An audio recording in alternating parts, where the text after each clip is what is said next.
या कुन्देन्दुतुषारहारधवला या शुभ्रवस्त्रावृता या वीणावरदण्डमण्डितकरा या श्वेतपद्मासना या ब्रह्माच्युतशङ्करप्रभृतिभिर्देवैः सदा वन्दिता सा मां पातु सरस्वती भगवती निःशेषजाड्यापहा शुक्लां ब्रह्मविचारसारपरमामाद्यां जगद्व्यापिनी वीणापुस्तकधारिणीमभयदां जाड्यान्धकारापहां हस्ते स्फटिकमालिकां विदधतीं पद्मासने संस्थितां वन्दे तां परमेश्वरी भगवतीं बुद्धिप्रदां शारदां या कुन्देन्दुतुषारहारधवला या शुभ्रवस्त्रावृता या वीणावरदण्डमण्डितकरा या श्वेतपद्मासना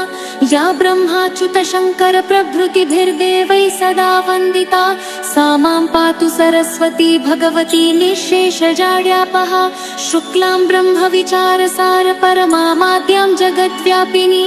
वीणापुस्तकधारिणीमभयदां जाड्यान्धकारापहां हस्ते स्फटिकमालिकां विदधतीं पद्मासने संस्थितां वन्दे तां परमेश्वरी भगवतीं बुद्धिप्रदां शारदां या कुन्देन्दुतुषारहारधवला या शुभ्रवस्त्रावृता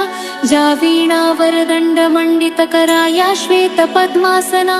या ब्रह्माच्युतशङ्करप्रभृतिभिर्देवैः सदा वन्दिता सा मां पातु सरस्वती भगवती निःशेषजाड्यापहा शुक्लां ब्रह्मविचारसारपरमामाद्यां जगद्व्यापिनी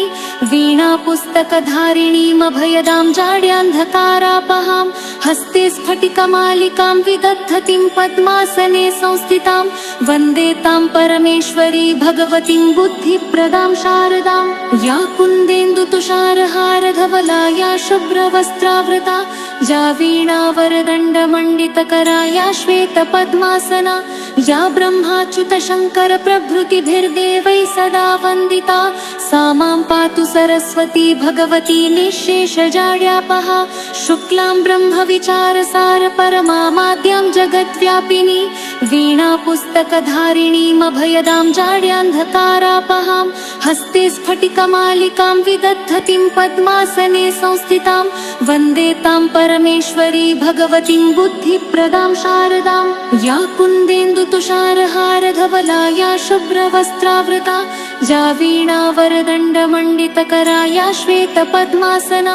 या ब्रह्माच्युतशङ्करप्रभृतिभिर्देवैः सदा वन्दिता सा मां पातु सरस्वती भगवती निःशेषजाड्यापहा शुक्लां ब्रह्मविचारसारपरमामाद्यां जगद्व्यापिनी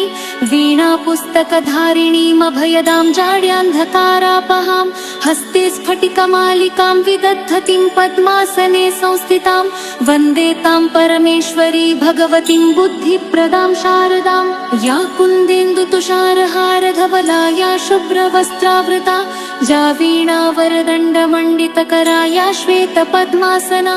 या ब्रह्माच्युतशङ्करप्रभृतिभिर्देवैः सदा वन्दिता सा मां पातु सरस्वती भगवती निःशेषजाड्यापहा शुक्लां ब्रह्मविचारसारपरमामाद्यां जगद्व्यापिनी वीणापुस्तकधारिणीमभयदां जाड्यान्धकारापहां हस्ते स्फटिकमालिकां विदधतीं